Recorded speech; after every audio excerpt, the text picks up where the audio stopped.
All right, I wanted to take some time just to kind of wrap up with the United States Constitution. The U.S. Constitution, I mean, it's one of the most highly read, studied, and debated political documents in the world. And so, being the founding document of our country, it's an important thing to really know and understand. And so, the preamble is something that you typically over for decades, kids have studied to memorize and recite or whatnot, and it's actually a very beautifully worded statement on behalf of the American people. And so let's go through it. It says, "We the people of the United States, in order to form a more perfect union, establish justice, ensure domestic tranquility, provide for the common defense, promote the general welfare, and secure the blessings of liberty to ourselves and our posterity, do ordain and establish this Constitution for the United States of America." Now, there's a lot of language in there that's kind of hard to translate or understand, in today's world, because we don't necessarily speak in the same terms. We use different words for the same concepts, and so it's going to take a little bit to kind of break down and decipher what it is they mean by that. So let's start with what is a preamble. A preamble is an introductory statement which sets forth the purposes of the American government. That's what the Constitution preamble is. It introduces the document and it explains why the United States government exists. And it also explains who we are, what we are doing, and why we are doing it. So the first part, we the people. That's an important statement, and it just seems so simple, such a basic, simple statement, but it's a very powerful statement, especially at the time it was written, because that means the citizens of the United States. And so at that time in the world, elsewhere in the world, your wealth and social status gave you official and legal privilege over others, meaning you were more equal under the law. But in the United States, as a citizen of this country, every one of us is considered equal under the law. The laws apply to all of us the same. It doesn't change whether or not you're wealthy or you're poor, or you're a man or you're a woman. It's all, everyone is treated the same under the law, officially. So the next part, it says, in order to form a more perfect union. And so what that means is that the writers knew and acknowledged that no union of individuals would or ever could be perfect. Nevertheless, they are stating their intent to create a government that is better, more fair and just than any government has ever been. Okay, we're a collection of flawed individuals. We sometimes, our wants and desires are conflict. And so there's going to be friction, there's going to be conflict.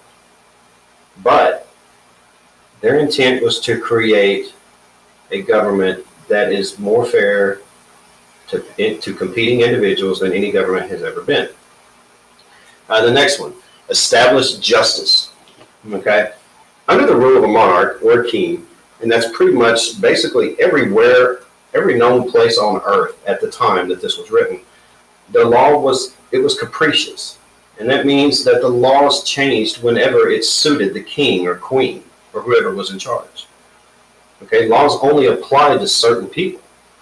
If you were in favor, if you were a friend to the king or the royal family, or if you had a buddy that was, that worked in an official government capacity, you could get away with anything that you wanted to. If you were wealthy enough, or you had the right friends, you could get away with murder.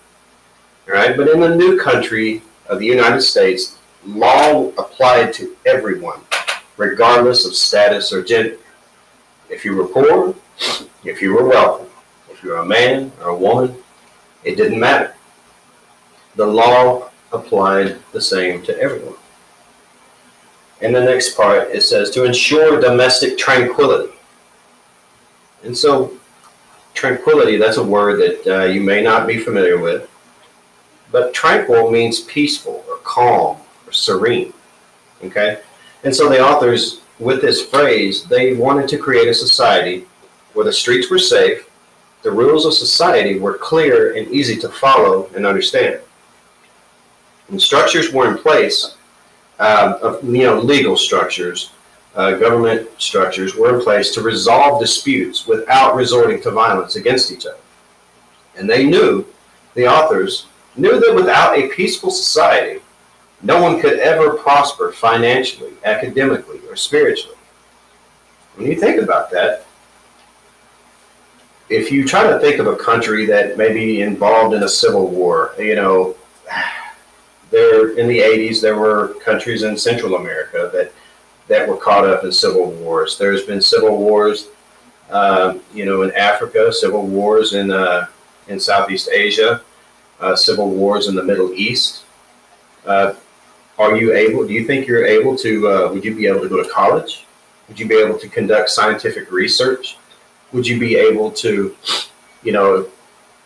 pursue a career as a painter or a sculptor?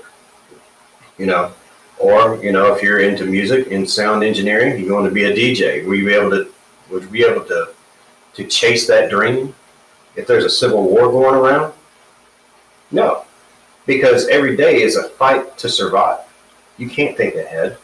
And so you cannot grow, you cannot expand, you cannot mature in that way as a society if every day you're just scrambling for food and safety.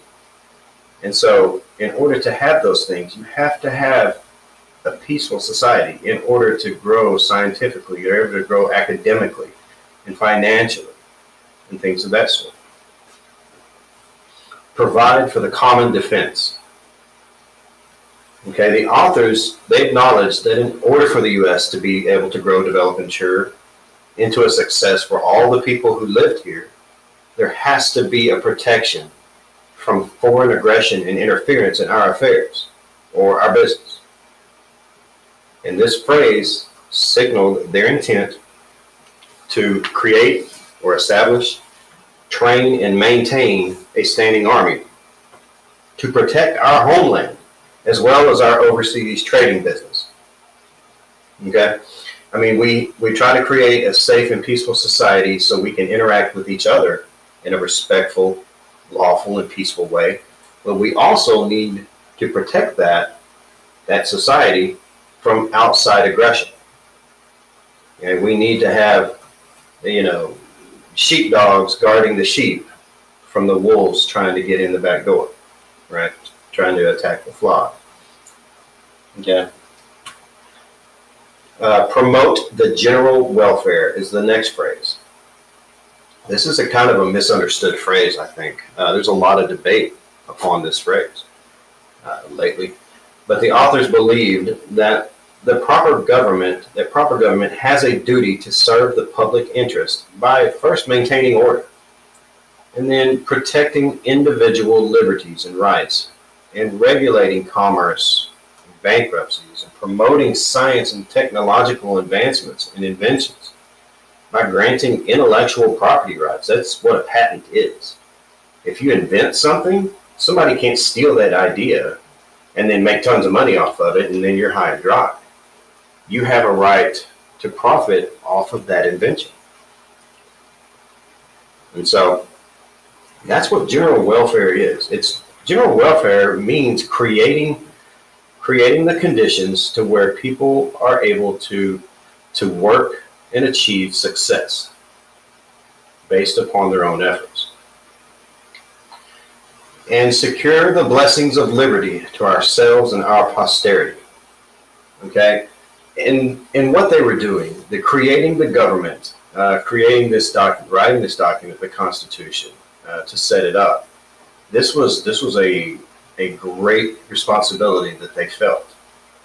And so they saw it as an inescapable duty to ensure that these rights, the rights of man, the natural rights that we all have to live freely, speak freely, worship freely, and so on and so forth, were so protected that only an overwhelming force of evil could ever hope to deny them or stand in the way of their expression. And they wanted their children and their grandchildren's grandchildren to continue to enjoy and prosper in the freedom for which they paid so heavy a price. Y'all, they were not that far removed from the Revolutionary War. This is 1787. This was about 4 years after the end of the war. They paid a heavy price. Many people died. They lost husbands, brothers, sons, fathers, uncles, nephews, and, wives and daughters.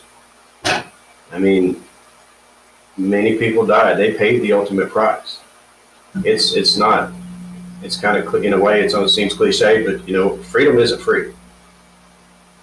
Preserving freedom comes at a cost.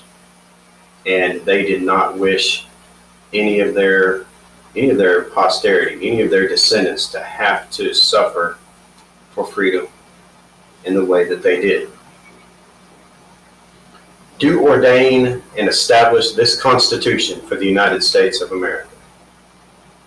They're giving their approval to the words that have been written and announcing that this is what we are doing. We are establishing this Constitution, this document, and the founding of this country. And so the way I just kind of think of it is, they're essentially saying, we are America, and we approve this message. That's all I've got today. We'll see you tomorrow.